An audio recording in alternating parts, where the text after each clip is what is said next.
ജില്ലയിലെ ധർമ്മടം ശംഖു സ്മാരക വായനശാലയിലാണുള്ളത്. കേരളത്തിൻ്റെ മുഖ്യമന്ത്രി പിണറായി വിജയൻ, അതുപോലെ തന്നെ KPCCയുടെ അധ്യക്ഷൻ K. സുധാകരൻ, AK ബാലൻ അടക്കമുള്ളവർ ബ്രണ്ണൻ കോളേജിൽ പഠിക്കുമ്പോൾ ഈ വായനശാലയാണ് അവരുടെ പഠനാവശ്യത്തിന് ഉപയോഗിച്ചത്. അങ്ങനെ കേരളത്തിലെ ഒരുപാട് ചരിത്രകാരന്മാരും രാഷ്ട്രീയകാരന്മാരും ഒക്കെ ആശ്രയിച്ച ശംഖു സ്മാരക വായനശാലയിലാണുള്ളത്. ഈ വായനശാലയുടെ സെക്രട്ടറിയാണ് ഷൺമുഖം സർ. ഇദ്ദേഹത്തോട് നമുക്ക് സംസാരിക്കാം. ഇത് ഏത് വർഷമാണ് തുടങ്ങിയത് വായനശാല?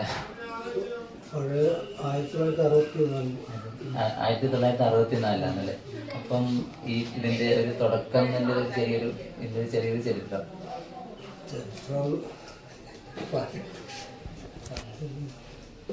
ചരിത്രപരമായ ഒരു സ്ഥലമാണ്.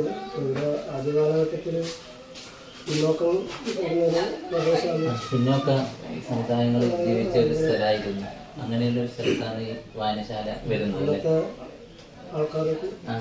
പഠന ആവശ്യത്തിന് പോലും അല്ലേ? അതുപോലെ റെയിൽവേ സ്റ്റേഷൻ അടുത്താണ്, ഒരു ഭാഗത്ത് ബ്രണ്ണൻ കോളേജ്. അപ്പൊ അവരൊരു പഠന ആവശ്യത്തിനുള്ള ഒരു ഗ്രന്ഥശാലയായിട്ടാണല്ലേ? ഇപ്പൊ നിലവിലെ ഇതിന്റെ ഭാരവാഹികളുടെ പേരൊന്ന് പറയാൻ പറ്റുമോ?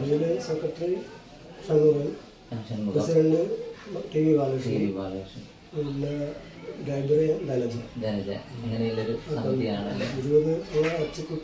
കമ്മിറ്റിയാണ് ഇത്. എത്ര പുസ്തകങ്ങളുണ്ട് ഇവിടെ? 13,000-14,000 പുസ്തകങ്ങളുണ്ട്. അപ്പം അത് ഏതെല്ലാം വിഭാഗത്തിലുള്ളത്? ചരിത്രമുണ്ട്, പഠനം, ലേഖനം, ബാല സാഹിത്യം, ചരിത്ര പ്രധാനമായ ഒരു ലൈബ്രറി കൂടിയാന്നിട്ടില്ലേ?